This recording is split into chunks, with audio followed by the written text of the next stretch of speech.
resposta, diga glória a Deus. Aleluia. Abra a sua Bíblia no Evangelho segundo escreveu João, capítulo 16, versículo 31. Enquanto os irmãos localizam, eu quero externar a Deus a minha gratidão pelo pastor Osiel, pela confiança aí de receber a indicação do pastor André França, que é um amigo nosso. Fiquei muito feliz quando cheguei e vi o pastor Eliseu aqui, me trouxe confiança. E aí agradecer a todos os pastores e irmãos pela oportunidade de nós estarmos aqui, principalmente ao nosso Deus Todo-Poderoso, que eu tenho certeza que vai falar conosco de uma forma poderosa aqui nesse lugar. Quem concorda assim, diga glória a Deus. Estou acompanhado também da minha esposa, do dirigente Paulo Vivo e um obreiro lá na sua igreja, que também veio nos apoiar e adorar a Deus juntamente conosco aqui nesse lugar. João capítulo 16, versículo 31, quem encontrou, diga vitória.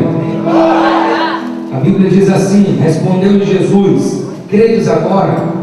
Eis que vem a hora e já é chegada em que sereis dispersos, cada um para a sua casa, e me deixareis só. Contudo não estou só, porque o Pai está comigo. Glória a Deus. Vamos ler o 32 mais uma vez, que diz assim: eis que vem a hora e já é chegada em que sereis dispersos, talvez na sua tradução, que cada um vai para a sua própria casa, e me deixarei só. Contudo não estou só, porque o Pai está comigo. Glória a Deus. Podeis assentar, fica à vontade, glorificando e exaltando ao nome do Senhor Jesus. Glória a Deus. Meus amados e queridos irmãos, quando nós abrimos as nossas Bíblias no Evangelho que segundo escreveu João, no capítulo 16, em especial no versículo 32, nós vamos perceber que são palavras poderosas que saíram dos lábios do próprio Jesus, o autor e consumador da nossa fé. O capítulo 16 desse livro do Evangelho que segundo escreveu João, ele vai nos falar acerca do Divino Espírito Santo, daquele que nos consola, que nos ajuda, daquele que direciona as nossas vidas, daquele que conduziu a cada um de nós para estarmos presentes aqui nesse lugar. Você só está aqui porque o Espírito de Deus, ele te conduziu essa noite até esse local para falar com você. Você só está aqui porque o Espírito Santo, em um determinado período da sua trajetória, da sua caminhada, fortaleceu a sua fé, consolou o seu coração, restaurou, renovando as suas forças.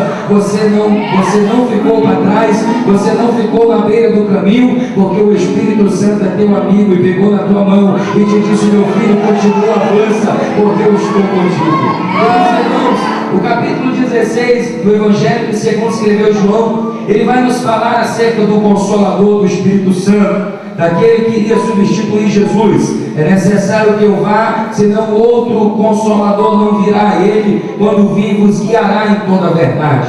Mas quando eu chego no versículo 25 do capítulo 16, nós vamos perceber que a mensagem ela muda, porque Jesus agora está liberando palavras de despedida, e essas palavras de despedida chocou os discípulos, provocou nos discípulos, na verdade, um sentimento de desespero, de preocupação. Mas o próprio Jesus, no versículo 33, ele disse que no mundo teríamos aflições, mas que era necessário nós termos bom ânimo, porque ele venceu o mundo, e se nós estivermos nele, que é o cabeça, nós venceremos também. Talvez você chegou aqui nessa noite, nessa segunda-feira, e só Deus sabe o que você tem passado, só Deus sabe as lutas que você tem enfrentado, só Deus sabe os levantes da tua família, do teu casamento, só Deus sabe como está a tua vida espiritual, o teu ministério, só Deus sabe como você chegou aqui essa noite. As lutas têm te assolado, as intempéries, as tempestades dessa vida têm se levantado nesse fim de ano, no intuito de paralisar você, de frustrar os teus sonhos. Mas nessa noite eu vim aqui como profeta de Deus lhe dizer que você deve ter bom ânimo, porque Jesus está na tua vida,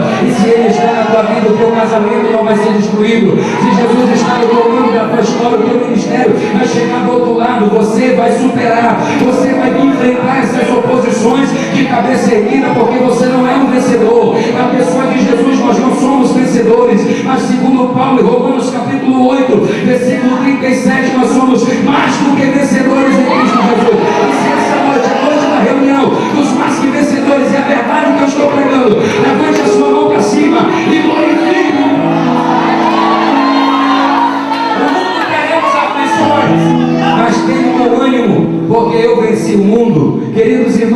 Depois, quando eu olho os evangelhos, e quando eu coloco o meu coração para meditar, e quando eu busco nos evangelhos, o evangelho que segundo escreveu Mateus, e segundo escreveu Marcos, Lucas e João, nós vamos perceber, pois esses 4 livros da Bíblia são responsáveis em trazer informações concretas, definidas, palpáveis para mim e para você acerca do nascimento, acerca do crescimento e do ministério de Jesus na terra. Nós vamos perceber em sua importância que Jesus teve algumas etapas, alguns momentos. É interessante nós analisarmos a história de Jesus, porque a Bíblia Sagrada, em um contexto geral, já desde o livro do Gênesis, o livro do princípio, Deus já está introduzindo o seu Filho aos homens, e ele profetiza. A primeira profecia da Bíblia saiu dos lábios do próprio Deus, e ele disse que do ventre da mulher nasceria um, que era necessário que a serpente lhe ferisse o calcanhar, mas que ele teria poder de esmagar a cabeça da serpente. Ele não estava falando de outro a não ser do Yeshua HaMashiach, aquele que tem todo o poder nas suas mãos e que está presente nessa noite, através do seu Espírito, para dar vitória a crentes que creem aqui nesse lugar. Queridos irmãos, em todas as dispensações da Bíblia, e você conhece a palavra de Deus e sabe que em toda a Bíblia revela pelo menos 7 eras ou 7 dispensações: a dispensação da inocência, da consciência, a dispensação do governo humano patriarcal, a dispensação da lei, e enfim a dispensação da graça, a qual nós estamos, que veio através de Jesus. Quando estava sentado na Santa Ceia, ele disse: esse copo de cálice de vinho representa o meu sangue, o sangue da nova aliança, que é derramado em favor de muitos para a remissão de pecadores e de pecado. Queridos irmãos, Jesus estabelece a 6ª dispensação, que é a dispensação da graça. Mas as primeiras 5 dispensações, a 7ª é a dispensação milenar, mas as primeiras 5 dispensações, o Pai, o Criador do universo, o Deus Todo-Poderoso, ele vem introduzindo acerca do seu Filho na terra. Deus usou de todas as eras, Deus preparou, Deus ministrou ao coração do povo acerca do seu Filho. E dentre todos os profetas, dentre dos maiores e menores, Deus levantou um profeta chamado Isaías, que conhecido de todos nós como profeta messiânico, pois foi o profeta que mais falou acerca de Jesus e do seu ministério. Ele disse que a virgem ia conceder ao menino, e o nome dele seria Emanuel, que significa Deus conosco. Deus está comigo, Deus está com você. Isaías profetiza no capítulo 9, no verso 2, que o povo que andava em trevas iria ver o resplandecer de uma maravilhosa luz. Essa luz não é outro a não ser aquele que disse, aquele que Salomão escreve no capítulo 2, dizendo que a rosa de Saron e o lírio dos vales. Quando a Bíblia fala de luz, a Bíblia está falando do Yeshua HaMashiach, aquele que o profeta Malaquias, o último dos profetas, escreve e profetiza dizendo a Israel que ele é o sol da justiça que brilha no horizonte da nossa vida. Eu quero até pegar carona para liberar uma palavra profética para a sua vida e para a sua família aqui essa noite. O sol da justiça vai brilhar de uma forma poderosa na tua família, na tua vida, nos teus sonhos. Eu quero profetizar para você que ainda este ano você ainda vai ver coisas grandiosas se manifestarem da parte de Deus na sua vida. A última palavra que dá na tua vida é Deus, não é o médico, não é o juiz, não é o diabo. Quem acredita nessa verdade, uma mão é pouco, levante as duas e essa.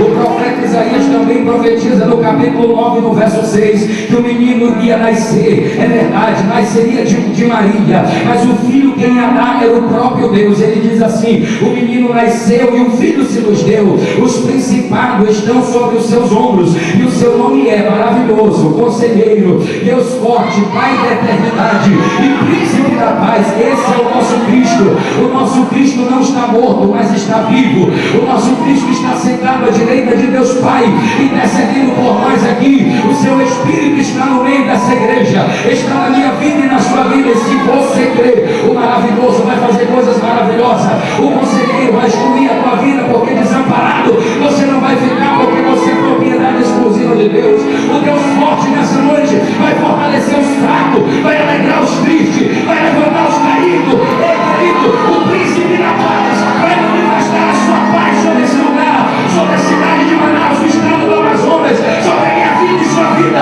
Esse ano de 2013 nós teremos um dos melhores fins de ano, porque o príncipe da paz vai trazer paz para a tua casa, vai trazer paz para a tua família. Deixa eu ver quem está acreditando, deixa eu ver quem está recebendo. Então glorifica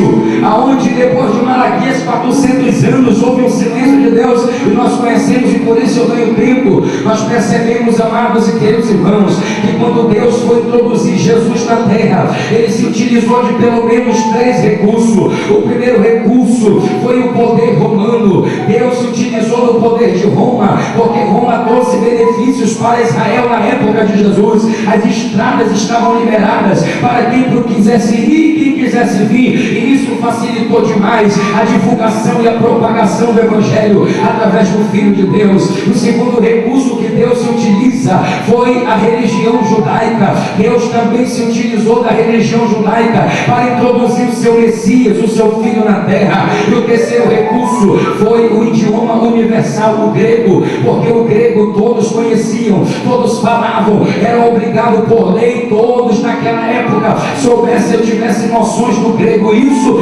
facilitou a divulgação do reino de Deus, porque todos compreendiam a mensagem do Nazareno, todos compreendiam aquilo que Jesus veio trazer. Interessante, irmão, porque eu amo a Bíblia Sagrada, e a Bíblia nos revela que a primeira mensagem que Jesus pregou não foi Deus vai te dar vitória. A primeira mensagem que Jesus pregou não foi tome chave da casa, chave do carro. A primeira mensagem que Jesus pregou não foi eu vou te prosperar, mas a primeira mensagem que Ele pregou foi o seguinte: arrependei-vos e convertei-vos, porque chegado a vós o reino de Deus. Ai, meu irmão, Jesus estava estabelecendo para a igreja a prioridade do Evangelho, que é levar as almas ao arrependimento e à conversão de vida. É interessante, porque a Bíblia Sagrada nos revela que em um lugar humilde, em uma hospedaria, nasceu o menino Jesus. A Bíblia Sagrada diz que os anjos vieram cantar e anunciar aos pastores o nascimento do Nazareno. Mas a Bíblia também vai nos revelar que 3 magos do Oriente, que na verdade eram 3 reis de muito longe do Oriente, que vieram conduzidos, guiados por uma estrela, e aquela estrela levou aqueles homens até uma manjedoura, aonde estava a hospedaria, em uma manjedoura onde estava um bebê recém-nascido chamado Jesus. A Bíblia diz que aqueles 3 homens, quando vieram, eles trouxeram pelo menos 3 presentes para Jesus. O primeiro rei, o primeiro mago, ele trouxe mirra, e a mirra ali, queridos irmãos, apontava para um dos exercícios ministeriais de Cristo. A mirra apontava para Jesus como profeta. Aí você vê nos evangelhos a Bíblia dizendo o profeta da Galileia. O segundo mago, o segundo rei, trouxe um outro presente. Ele trouxe um presente chamado incenso. O incenso não servia tão somente para ser uma espécie de repelente, mas o incenso ali apontava para o segundo exercício ministerial de Cristo. Cristo é o supremo sacerdote. O incenso apontava para Jesus como supremo sacerdote, que nesse exato momento está intercedendo por mim, por você, para você sair daqui restaurado, renovado, alegre, feliz, para você sair daqui como ele saiu debaixo daquele predizendo, fortalecido para caminhar mais 40 dias, edificado para caminhar e avançar na presença de Deus. Quem acredita que Jesus é o supremo sacerdote, glorifica Ele está presente. O terceiro presente que Jesus ganha ainda recém-nascido foi de um terceiro mago, de um terceiro rei, e o rei trouxe ouro. Você sabe, tanto quanto eu, que havia uma lei, uma tradição real no tempo de Jesus e no contexto de Jesus ali, quando ele nasceu, que um rei só poderia dar presente ouro para outro rei se esse rei que ia receber o presente fosse superior em tudo, superior em glória, superior em território, superior em riqueza e em poder. Deixa eu já traduzir para você o que representa o ouro. O ouro apontava para o terceiro exercício ministerial de Cristo. Ele estava dizendo que eles eram reis. É verdade, eram 3 reis e se chamavam magos porque estudavam astronomia naquela época, mas eram 3 reis. E quando ele presenteou Jesus com ouro, ele estava dizendo: nós somos reis, mas esse menino não é rei, esse menino é rei dos reis e senhor dos senhores, digno de toda adoração, de toda honra e de toda glória. Deixa eu ver quem reconhece Jesus como rei dos reis e senhor dos senhores. Que coisa linda é falar de Jesus, irmãos. A Bíblia diz que então o menino Jesus é adorado ali, reconhecido como o rei dos reis, como o supremo sacerdote sacerdote e como profeta que iria trazer os oráculos de Deus para Israel. A Bíblia Sagrada diz, amados e queridos irmãos, houve uma perseguição, você conhece a história.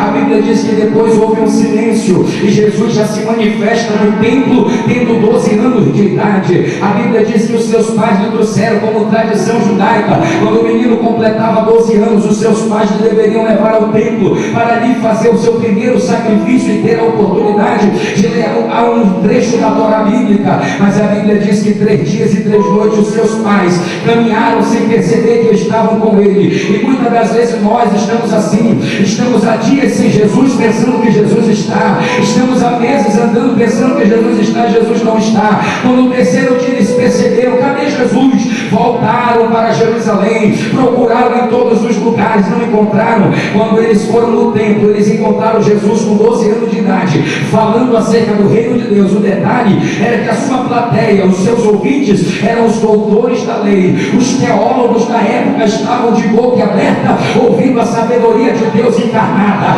porque o verbo de Deus agora estava encarnado, e os homens estavam vendo a sua glória. Levante a mão direita para cima, porque eu quero liberar uma palavra profética.